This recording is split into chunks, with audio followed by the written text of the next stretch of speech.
Hi, I'm Dr. Cheryl Wilson, and I'm a GP at Living Well with Dr. Wilson at 26K Avenue in Barrie. And I have a special interest in sports injuries as well as something called musculoskeletal medicine. And musculoskeletal medicine basically means muscles and joints. It can mean back pain, neck pain, joint problems, arthritis, things like that. Today I'm going to talk about, as we get older and being active, things that can cause injuries and problems. When we are young, we are full of growth hormone. It means we can trash ourselves during the day, go to bed at night, and the growth hormone is released while we sleep. That's when we grow, but it's also a time when we repair what we've done during the day. So we've got a lot of growth hormone when we're young, so it really means we can trash ourselves, repair ourselves overnight, get up in the morning, and do it all again. The major difference as we get older is we've finished growing. We don't have as much growth hormone, and it takes us longer to recover, which means we need the recovery period between the activity. The most important part of an activity is the recovery part. If I go to the gym and work out these biceps, I've torn them down a bit, so that my body says, hey, they need to be stronger, let's build them up. That's the time that you build the strength. It's not in the gym, it's after the gym, when you're recovering, that you build the strength. And that's what you need to have enough of and not overuse it or over break it down. We run into trouble when we break it down and then start to recover, we'll break it down again and recover and break it down again, and we're not getting enough recovery time. We start going lower and lower. We need to break it down and then recover enough that we're higher. We break it down, recover, so we're going higher like that. So that means you may need more time between workouts or activities. So this is often why in the gym some people do flexion activities one day and then extension another day. Some people do upper limbs one day and lower limbs.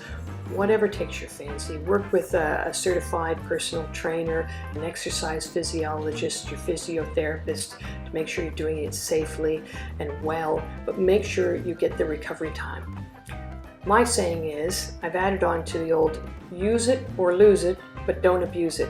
If I sit on the couch and do nothing, my body's going to say, hey, all this good material in the body, we can use it elsewhere, and I will not be as strong. So the less I do, the less I can do. So we want to very safely and gradually increase what we do, but don't overdo it. So we're finding out the barometer where we can safely keep active without causing any problems or damage. If someone has had something like a previous injury, either to a shoulder or one of the ligament injuries in knees called ACL, it can mean that we're more likely to have arthritis. Everybody's going to have some degree of age-related arthritic changes in the joints in their body. That's just the nature of walking around on this planet for a few decades. Doesn't mean it's going to be a problem. But for some people it is. And it may mean that you need to modify your activity. Maybe we don't do a contact sport anymore. Maybe we do the activity non-contact. Maybe we change to a different activity. Talk to someone that understands the condition that you're dealing with and look at the activities that are a safe alternative for you. And often someone who's a sports doctor or has experience in sports injuries is of great benefit for something like this. But I want you to stay active. We have an epidemic of sedentary lifestyle where people sit on the couch and watch TV, and it literally is killing us. I want you to get up and move. I want you to get out and live your life and enjoy it. So I want you to be active. And there's so many reasons. We know going outside, you're happier and healthier. We know when you move your body, you're happier and healthier. We know that you need to move your body and put a little bit of force through the bones to stimulate them to stay strong, so you're less likely to get something called osteoporosis or thinning of the bones.